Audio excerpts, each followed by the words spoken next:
No. No, that cannot be right. Mrs. Brooks anticipated that some members of the family might object. Object? You are saying she took almost everything? That is not what I said. Then explain it again, slowly. The estate must first reimburse Nathan Brooks for verified family loans, medical expenses, business obligations, and property payments made on behalf of Mrs. Brooks and her children. Only after that reimbursement will the remaining assets be divided. Reimburse him for what? For everything we could prove. And who exactly verified it? I did. Every check, every bank transfer, every receipt, every loan document. 19 years and 8 months of records. 19 years, hundreds of payments, medical bills, business debts, mortgage shortages, legal fees, tuition, insurance, emergencies that arrived with different names, but always ended with the same signature. Nathan Brooks. 20 years earlier, Nathan Brooks was 27 years old. He worked maintenance at a manufacturing plant outside Birmingham. He arrived before sunrise, fixed what other men could not, stayed late when production stopped, and deposited part of every paycheck into a savings account he called the future. Nathan planned to buy a house. He wanted a little land, a workshop, maybe a family of his own one day. He did not spend carelessly. He did not borrow for appearances, and he never missed a bill. Morning, Mr. Johnson. Brooks, conveyor 3 is down again. I'll handle it. That was Nathan's answer to almost everything. I'll handle it. Mama? Nathan, baby, are you busy? What happened? The refrigerator at the market stopped cooling. Everything in the back freezer is starting to thaw.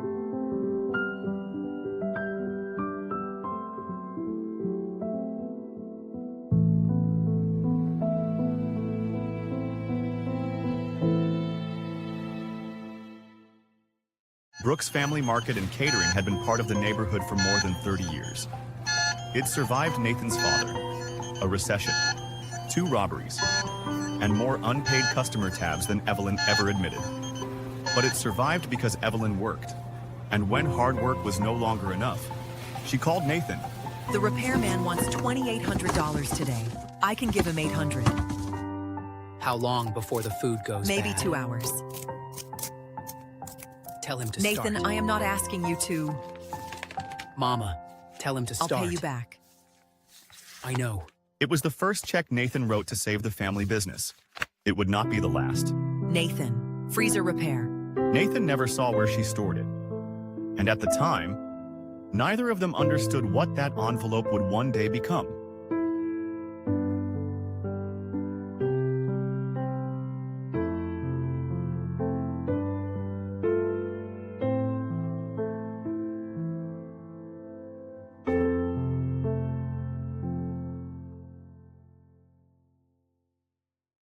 Renee's emergencies did not arrive in the middle of the night.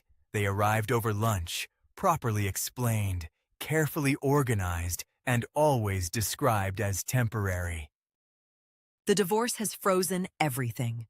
My attorney says it could take months before I can access the joint account. How much do you need? I do not want you thinking I came here just to ask for money. How much?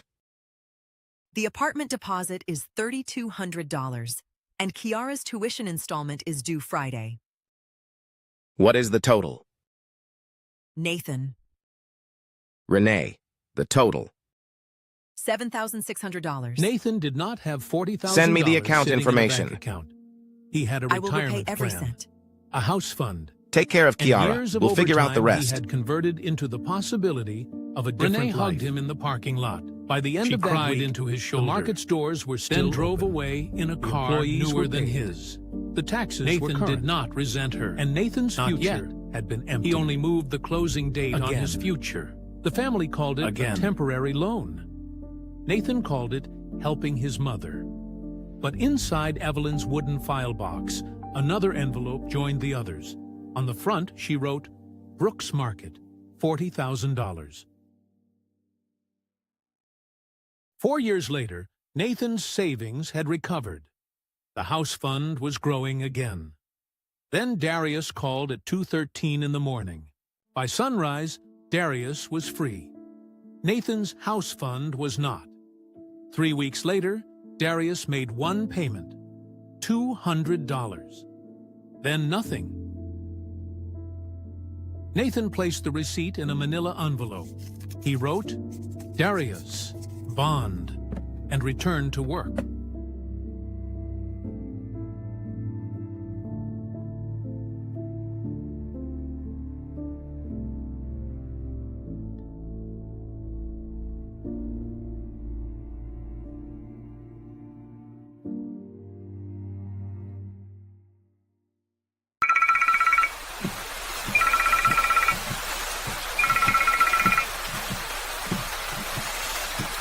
Darius? Big brother, listen to me before you get mad. Where are you? Downtown, there was an argument. It got out of hand. Nobody got seriously hurt, but somebody called the police. Before I knew it, I was in handcuffs. Are you hurt? No, just embarrassed. They're saying the bond is $6,000. I know how they sound. I know I've asked before. But if I don't get out tonight, I'll lose my job. Give the phone to the officer.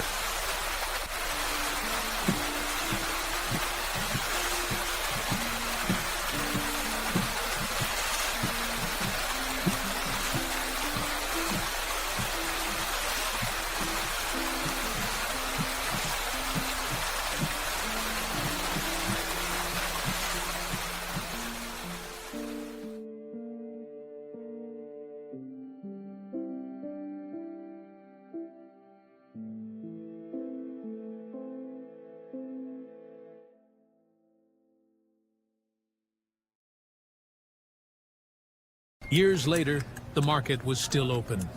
But staying open had become more expensive than anyone wanted to admit. The vendors were behind, property taxes were past due, payroll was approaching, and the business account was nearly empty. Marcus called it a cash flow problem.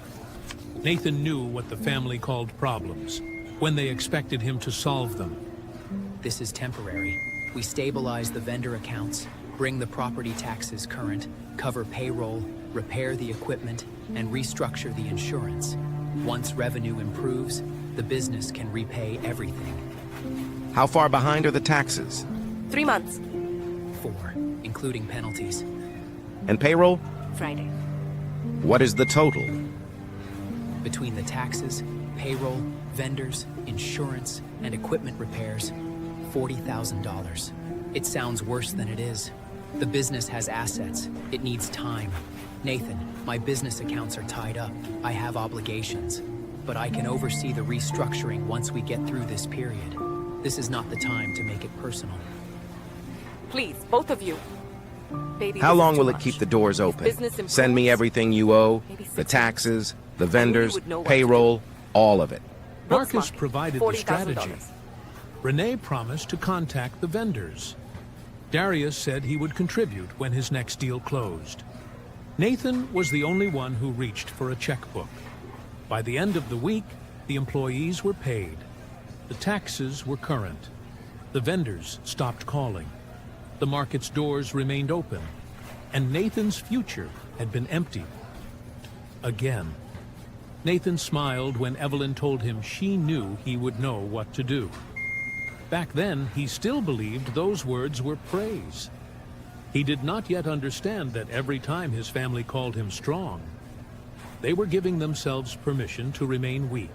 For a while, Evelyn got better.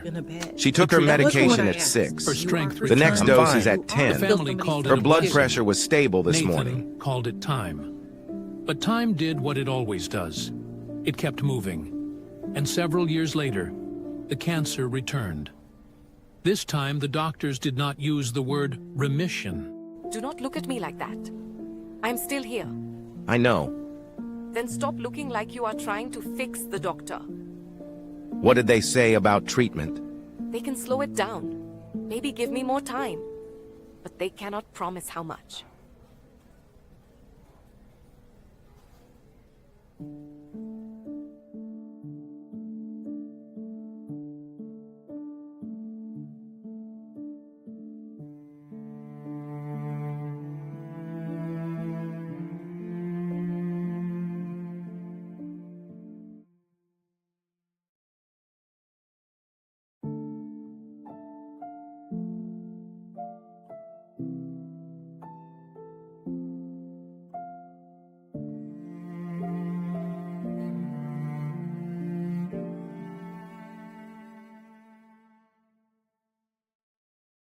I They can did stay visit. for about 20 minutes. Marcus I have came in a client suit meeting between across town. appointments. Renee brought flowers and reorganized the medicine bottles. Darius arrived late with food Evelyn could no longer eat. They kissed their mother, asked Nathan whether he needed anything, then waited for him to say no.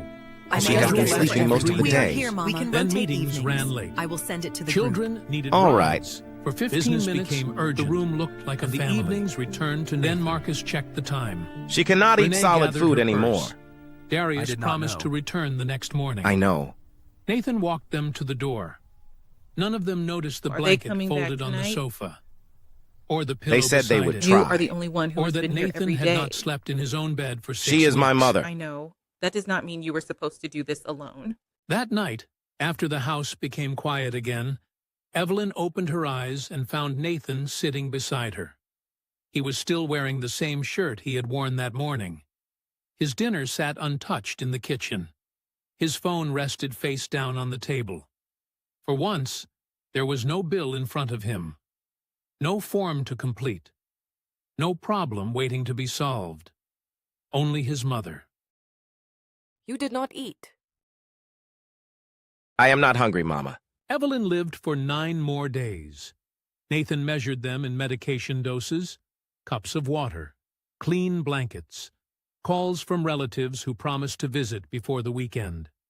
On the final morning, he woke before the alarm. The house was unusually still. For several seconds, Nathan believed his mother was sleeping peacefully. Then he noticed that the oxygen tube no longer moved beneath her nose. Mama? Mama. She Nathan is called gone, Mr. Tanya Brooks. before he called anyone else. She arrived 12 minutes later. She checked Evelyn's pulse, listened for breath, then placed one hand over Nathan's.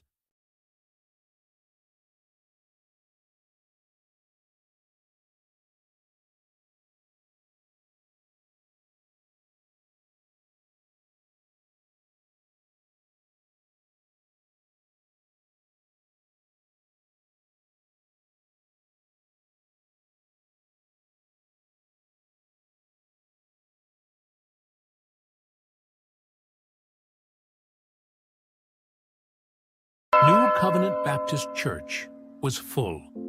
People Nathan had not seen in years came to honor Evelyn Brooks. They remembered her food, her prayers, the credit she extended when families were short, the way she made people feel welcome. Nathan stood near the front and thanked every person who approached him. He had slept less than 3 hours. No one asked.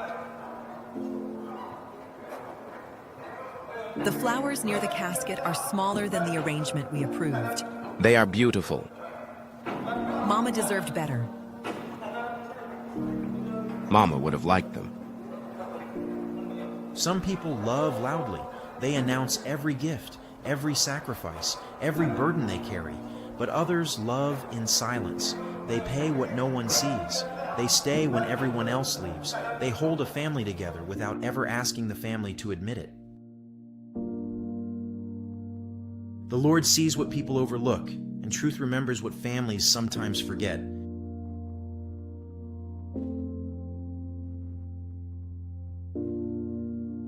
The congregation heard a sermon.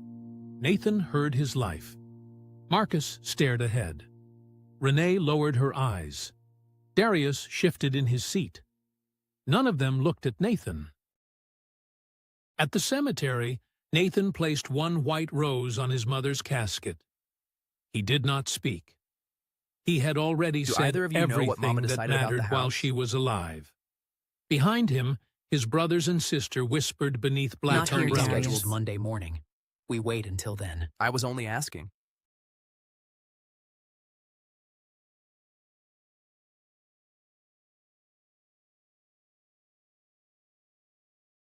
Nathan heard every word. He kept his eyes on the casket. They thought he was wondering what Evelyn had left him. The truth was, they were burying a woman with money Nathan had spent keeping her family alive. And none of them knew the receipts were waiting. Monday morning, Marcus arrived first. Renee carried a leather folder. Darius asked whether the meeting would take long. Nathan sat at the far end of the table. He brought nothing. No receipts, no accusations, no speech. Attorney Lena Whitfield opened Evelyn's will. Mrs. Brooks left several personal gifts and specific instructions regarding the business, her residence, and her remaining accounts. Before those assets are distributed, the estate must satisfy one verified obligation. What obligation? The obligation your mother created, in writing, with her attorney present. Reimbursed for what? For everything we could prove. And who exactly verified it? I did. Every check, every bank transfer, every receipt, every loan document, 19 years and 8 months of paper, all of it verified, all of it notarized, all of it sitting in that binder right there. Every document in that binder was submitted to the estate attorney 6 weeks ago. Your mother reviewed them. Her signature is on the acknowledgement page. How much is the reimbursement?